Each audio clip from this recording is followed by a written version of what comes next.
রাধে রাধে। একটা ছোট গল্প বা অভিজ্ঞতা শেয়ার করার জন্য আজকে ভিডিওটা করছি। কথাটা বা অভিজ্ঞতাটা হলো, যখন তুমি কারোর উপরে রাগ করে আছো বা কারোর উপরে অভিমান করেছো, তো তাকে ডাইরেক্ট বলার থেকে আমার মনে হয় মোবাইলে তার ফটো থাকবেই, ফটোটা খোলো, মোবাইলে ভয়েস রেকর্ডার অন করো, যা খুশি যেভাবে খুশি যেভাবে গালাগালি দাও, একা একা থেকে। সকলের সামনে করলে লোক পাগল ভাবতে পারে। গালাগালি দাও, মন খুলে বকো, মন খুলে চুটিয়ে যা আছে বলার সব বলে দাও, মন হালকা হবে।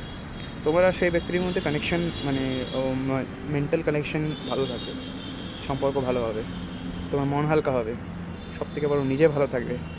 আর মোবাইলে গালাগালি দিলে না, তার প্রতি তুমি উল্টা জবাব পাবে না, খুব ভালো জিনিস।